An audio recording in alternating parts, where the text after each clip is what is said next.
Reels वाली बहू। प्रज्ञा को रील्स बनाने का बड़ा ही क्रेज है और वो दिन भर रील्स बनाती रहती है। खाते पीते घूमते फिरते घर में कॉलेज में रील्स बनाने के कारण प्रज्ञा पूरे कॉलेज में हाईलाइटेड है। जहाँ उसकी रील्स सभी को पसंद आते हैं, वहीं मनीषा चिंता में डूबी रहती है। एक रोज जब खाते हुए प्रज्ञा रील्स बना रही होती है, तब मनीषा कहती है, एक मिनट भी चैन नहीं है इस लड़की को। यह नहीं कि खाना तो आराम से खा ले, लेकिन नहीं, अरे थोड़ी देर रील्स नहीं बनाओगी तो आसमान नहीं टूट पड़ेगा। अरे मम्मी, इसी को तो कहते हैं डिटर्मिनेशन। तुम नहीं समझोगी ये सब। भगवान, इस लड़की को सद्बुद्धि दे। जब देखो तब टेढ़ा बाका मुंह बनाती रहती है।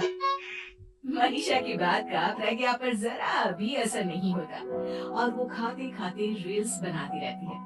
दिन बीतने लगते हैं और देखते देखते प्रज्ञा का कॉलेज भी खत्म हो जाता है। आए दिन कोई ना कोई मनीषा को प्रज्ञा की शादी करवाने का सुझाव दे जाता है। सब ठीक ही कहते हैं, प्रज्ञा की शादी कर देनी चाहिए। अपने घर के काम काज में व्यस्त हो जाएगी तो खुद ही ये रील्स और नाच गाना बंद हो जाएगा। मनीषा और प्रेम प्रज्ञा के लिए एक अच्छा लड़का ढूंढने लगते हैं और तभी विकी का रिश्ता प्रज्ञा के लिए आता है, जिसने प्रज्ञा को उसकी रील्स देखकर पसंद कर लिया था। अगले दिन विकी अपने माता पिता के साथ प्रज्ञा के घर पहुंच जाता है और प्रज्ञा साड़ी पहने हाथों में चाय की ट्रे लिए उनके सामने आती है। जब विकी को पसंद है तो हमें भी बहू पसंद है। बहन जी, आप बारात की तैयारी कीजिए। एक बार लड़का लड़की अकेले में बात कर ले तो अच्छा रहेगा। हाँ हाँ, क्यों नहीं। मनीषा विकी को प्रज्ञा के कमरे में भेजती है, जहाँ प्रज्ञा पहले से ही रील्स बना रही होती है। तभी विकी कहता है, आ गए आपके साजन जी। हमारे साथ ये रील्स कंप्लीट करती तो और भी अच्छा रहता। अच्छा जी, आप आ ही गए हैं तो बना ही लेती हूँ आपके साथ। दोनों मिलकर रील्स बनाते हैं। जब वी मीट और तुरंत पोस्ट पे कर देते हैं। फिर विकी कहता है, जब आप साड़ी में चाय लेकर आई तब मुझे लगा कि कहीं मैं गलत घर में तो नहीं आ गया। अब सही है। दोनों की शादी पक्की हो जाती है और शादी के दिन भी प्रज्ञा रील्स बनाने से चूकती नहीं, यहाँ तक कि बारात के समय भी नाचते हुए रील्स बनाती है। सभी लोग प्रज्ञा की तारीफ के पुल बांध देते हैं और प्रज्ञा नाचती गाती अपने ससुराल चली जाती है। सब कुछ अच्छा चल रहा होता है। प्रज्ञा यहाँ भी दिन भर हर चीज की रील्स बनाती रहती है, लेकिन कुछ दिनों के बाद जब सुनीता कहती है, बहू, ये रील्स के साथ साथ कुछ काम भी कर लिया करो। वैसे तुझे और क्या क्या बनाना आता है? मम्मी जी, वैसे तो सब कहते हैं कि मैं सब कुछ अच्छा बनाती हूँ, लेकिन मुझे लगता है कि मैगी अच्छा बना लेती हूँ, हाँ कॉफी भी अच्छा बना लेती हूँ और मुंह तो सबसे अच्छा बना लेती हूँ। अच्छा अच्छा। सुनीता अपना माथा पकड़ लेती है और कहती है, बहू, कुछ खाना बनाना भी सीख लेती हूँ। मम्मी जी, मैं लंबी प्लानिंग कर रही हूँ। जल्दी ही मैं इतनी फेमस हो जाऊंगी कि मुझे पैसे मिलने लगेंगे। हम दोनों सास बहू राज करेंगे, राज।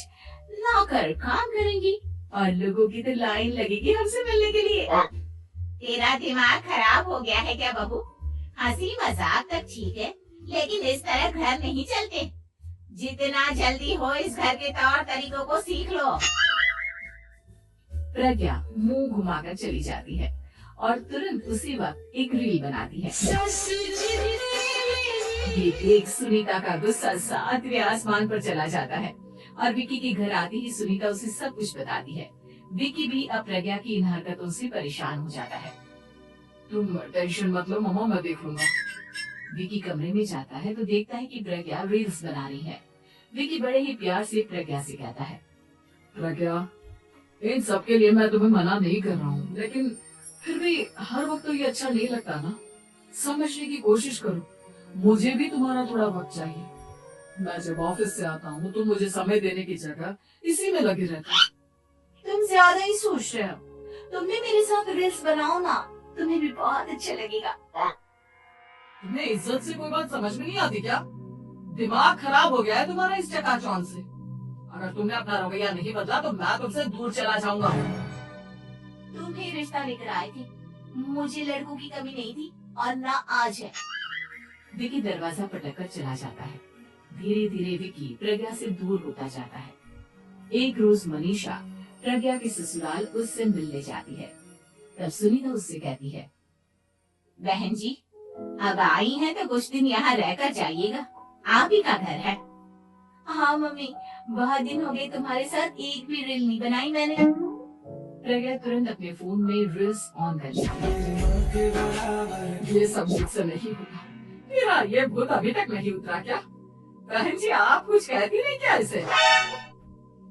जब आप ही कुछ नहीं कर पाई तो मैं कर ही क्या सकती हूँ। सास तो वैसी ही बदनाम है। शाम को घर की लाइट चली जाती है और मनीषा प्रज्ञा से कहती है, मेरे घुटनों में बहुत दर्द हो रहा है, तू लाइट का कुछ इंतजाम करना बेटा। अच्छा कैंडल जला देती हूँ मम्मा। प्रज्ञा गाते हुए कैंडल जलाती है और खिड़की के पर्दे के पास रख देती है।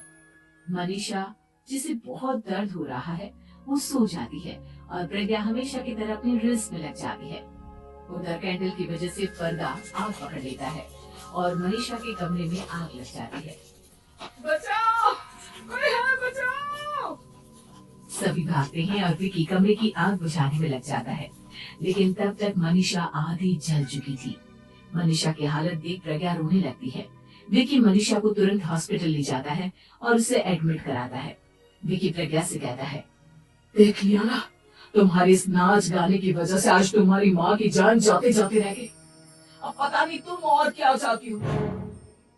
उधर डॉक्टर कहते हैं, इनकी हालत बहुत नाजुक है, आधे से ज्यादा जल चुकी है।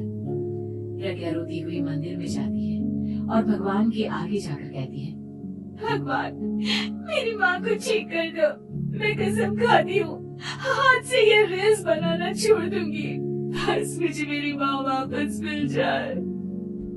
2 दिन बीत जाते हैं और मनीषा खतरे से बाहर आ जाती है। पेशेंट अब ठीक है, आप लोग उनसे मिल सकते हो। सब कोई मनीषा से मिलता है और प्रज्ञा सबके सामने अपना फोन तोड़ देती है। मुझे माफ कर दो मम्मा, मैंने तुम लोगों की बातों को नजरअंदाज किया। बेटा कोई भी चीज जरूरत से ज्यादा खराब है। मैंने तुम्हें रील्स बनाने से कभी मना नहीं किया, लेकिन हर वक्त एक ही चीज तो सही नहीं है। मैं समझ गई हूँ मम्मा, आई एम सॉरी। प्रज्ञा उस दिन से रील्स बनाना छोड़ देती है और पूरी तरह से अपने घर में लग जाती है।